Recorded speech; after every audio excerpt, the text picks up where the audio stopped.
I call this a hybrid bandsaw box because it doesn't seem to quite fit the strict definition of a bandsaw box. Most of the people who I've asked about this seem to agree with me on that. Not everyone who does, though. And so I'd like to ask you a favor. At the end of this video, after you've watched it through, would you please leave a comment and let me know whether, in your opinion, that this design actually fits the strict definition of a bandsaw box, or whether, in your opinion, this would be a hybrid bandsaw box, or something else. What would you call this design?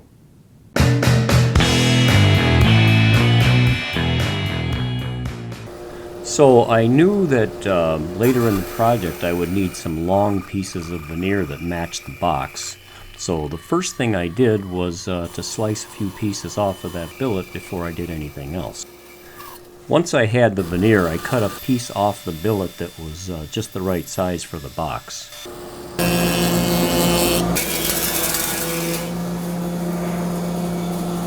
Once I cleaned up the faces of the block, then I sliced a few larger pieces of veneer off of that, just in case I would need those.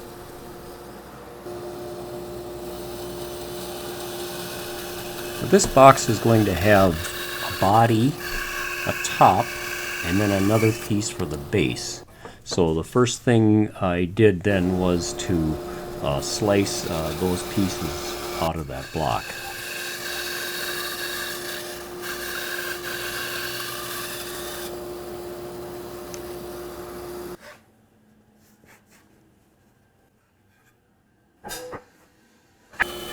Now I was ready to rough cut the body and the top of the box, but I saved the base for later because that would be a different size. I used some small Brusso stop hinges for this box. I really like these hinges. In fact, I think these Brusso hinges are some of the best, if not the best, hinges on the market for boxes. The stop hinge will hold the top of the box in upright position when you open it without any chains or anything else to keep it from going too far back. And I really love that feature. It makes for a very nice, clean look.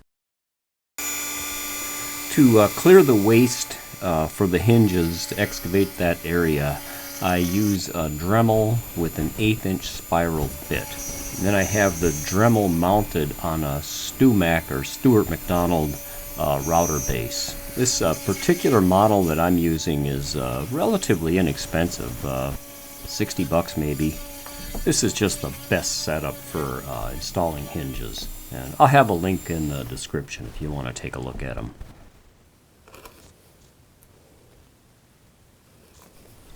I can get the mortises really, really close using that Dremel with that nice router base, but I still have to do a little bit of cleanup with a chisel to get it just right.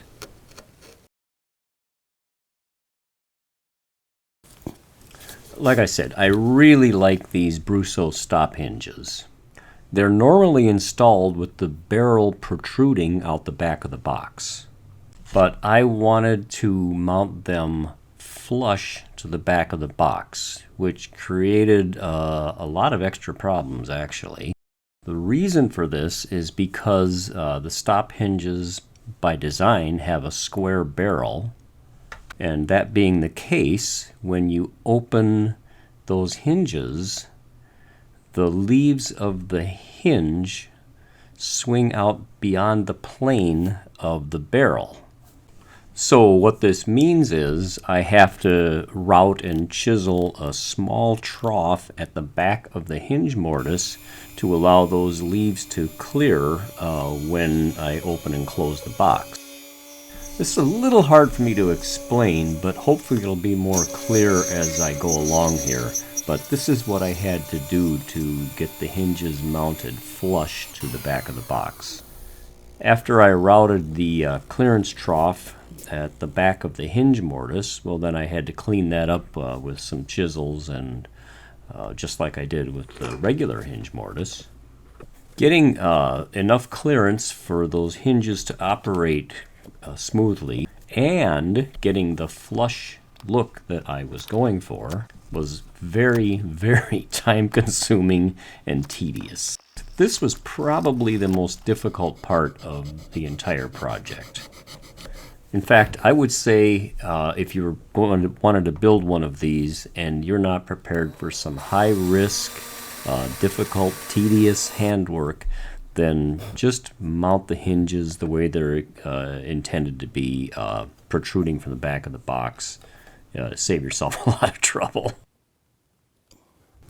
Once I have the hinges installed in the top of the box, I put some double-face tape on the hinges, and I set the top onto the body of the box. Then I carefully check to make sure everything is lined up exactly, perfectly where I want it. And then I gently open the box up with the hinges double-face taped onto the body. And I use a knife, actually in this case I'm using a scalpel, to mark the exact location of where the hinges should be installed on the body. Once I finished the mortises for the hinges and the body of the box, I realized that there was a little problem. Since the back of the barrel of the hinges was flush to the back of the box, that meant the center of the hinge, the actual pivot point, was inside of the box. So those little pieces of wood right alongside the hinges were binding when I tried to open the box. So then I had to plane just a tiny little bit of wood off each side of each hinge to make a 45-degree bevels and allow clearance for the box to actually open and close. Okay, so this is how they looked after I got everything done. I think they look pretty good. And you can see from the side that little 45-degree notch that I just did. I think, this is just a very, very nice, elegant look, and it was a lot of extra work, but I'm pretty happy with how it turned out. Once the hinges were all set, the next thing I did was to shape the tabs on the back of the box where the hinges are located. Incidentally, these golden wood rasps are hands down the best bargain in woodworking, I think. Like $15 for a set of 2 of them, and they work great. I'll have a link in the description if you want to check them out. I wanted to put a recess on the inside of the lid of the box, so I made a template from a scrap that I had laying around, and I double-face taped that onto the lid of the box, and I used a router with a down spiral bit to route the recess. So next I wanted to put a dome on the lid of the box. I roughed that shape out on my belt sander.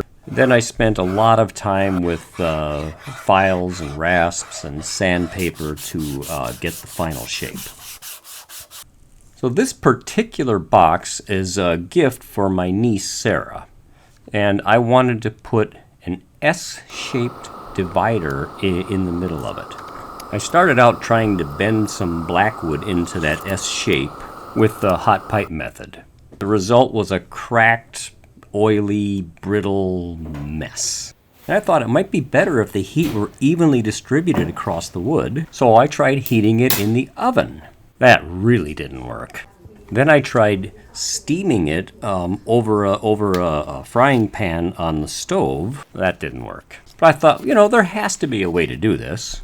So then I tried actually boiling it in a pan over the stove and then bending it into my form. Piss on this. Okay, new plan. I took some black dyed veneer. I cut it into strips. So I cut 70 strips of black dyed veneer, And then I laminated them all together in a little S-shaped bending form. And that worked great. Ta-da! Oh, I think it's going to work this time.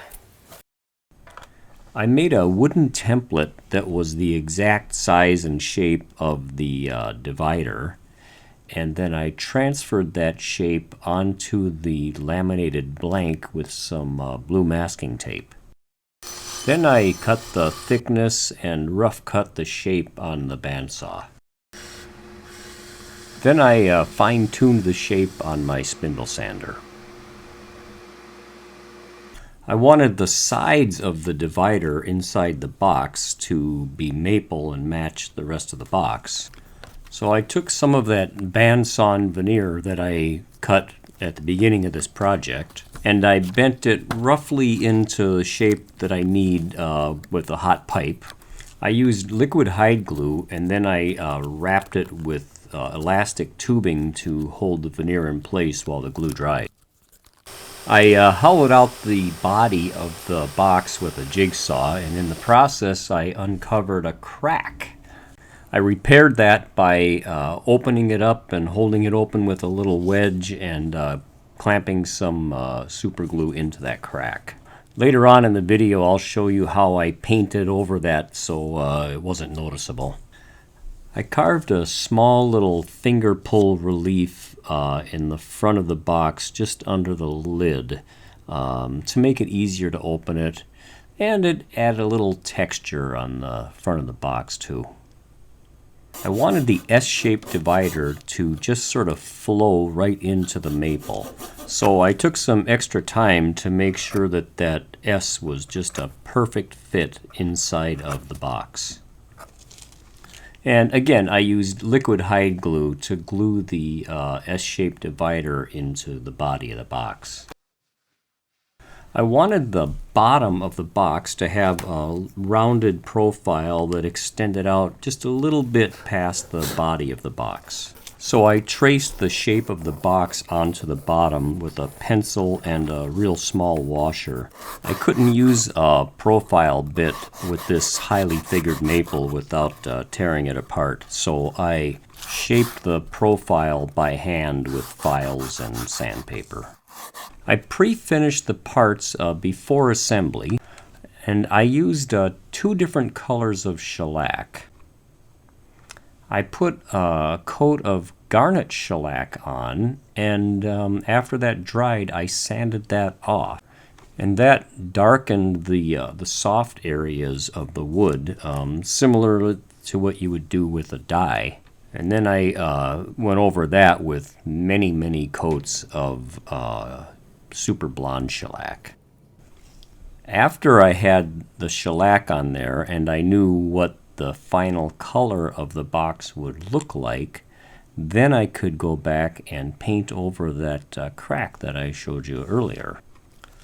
I use regular acrylic paints that you buy at the craft store, and I blend them together and just work at it until that crack is gone. After I got the crack covered with the right color, then I went back over it again with a little darker color and painted some grain lines into it. And finally, I got to glue it together. So here's how it looked when it was done. And please leave a comment and let me know what you think of this. Is this a hybrid bandsaw box? Is this a regular bandsaw box? Or is this something different? I'm really curious. Let me know. Thanks for watching. If you like this video, please give it a thumbs up. That helps my channel. And by all means, if you're not already a subscriber to Jack Bench, then please hit the subscribe button and click on that little bell icon so you'll get notifications when I put out new videos. Thanks for watching my video.